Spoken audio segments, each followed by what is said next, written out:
Hello to the hockey family. It is Monday, December the 8th. Hope all you had a nice weekend. It's pretty rainy, kind of miserable, overcast here. Sun's out today. Yeah, sun's out. It's nice. A few of us went to the hockey games this weekend, got to see a couple local games, which was nice. Busy couple weeks here in the office, closing out the year. Obviously. And we're just in the office a lot this time of year, and I think, like we mentioned last week, we've just been traveling so much in recent months. Like now we're back in the office, just tightening up a lot of just year end, very family specific action items, things like trying to find for tax purposes a position or two that might make sense to change in a taxable account. But nice to be back in the office, just working on some very planning specific items. So absolutely. And last week we saw markets higher again. We saw the Fed's preferred inflation metric PCE data come in. That came in right in line with expectations. Yeah. So all eyes are going to be on the Fed coming into this Wednesday's meeting. Yeah. So this Wednesday's meeting. So the market is pricing in another quarter point, right? So 25 basis points or 0.25% rate cut.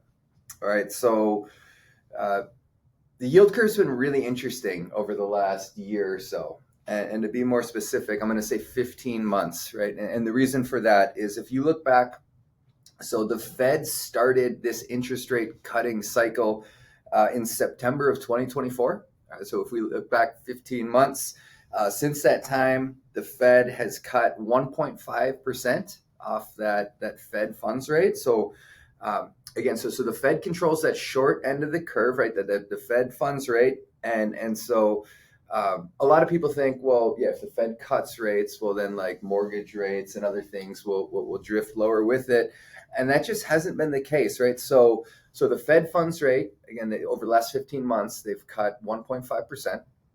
And yet, if you look at like the U.S. 10-year Treasury, which again, that's the bond that largely that's where 10-year or 30-year mortgages in the U.S. are priced, is off that 10-year Treasury.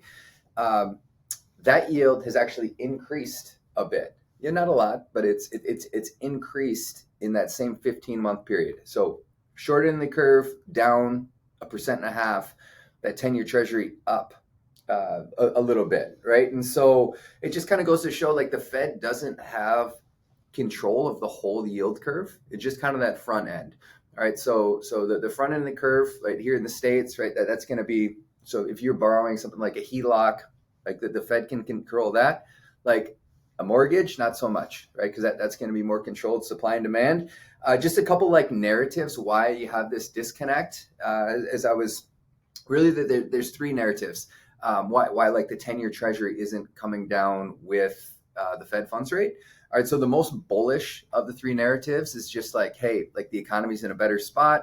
The risk of recession in the short term is being reduced, right? And so therefore, like in a very healthy economy, you have that upward sloping yield curve where the short end can be lower, but then like those longer duration Treasuries, like you'll see those remain higher. So that'd be the most bullish narrative. A more neutral narrative is, hey, like rates are just, kind of going back to like pre-2000, like early 2000 levels. And that's just like the new norm. Okay. Like rates are just on the longer end of the curve. They're just going to be back in the 4s, 5s, 6s, like, and then that's the new norm again. All right.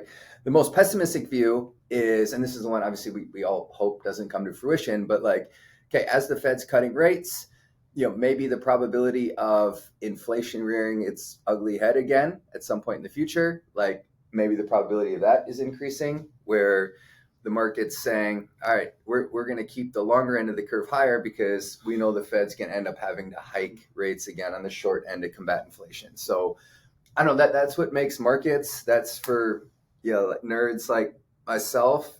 And being such a student of markets, like I think it's kind of fun, actually, kind of seeing the way this will all play out. But again, sorry for that long rant on. That's probably a bit much for hockey guys. No, that's fine. But guys like to learn. That's good. So Yeah. we hope everybody has a great week. If you got any questions, comments, concerns, please feel free to reach out. See you guys.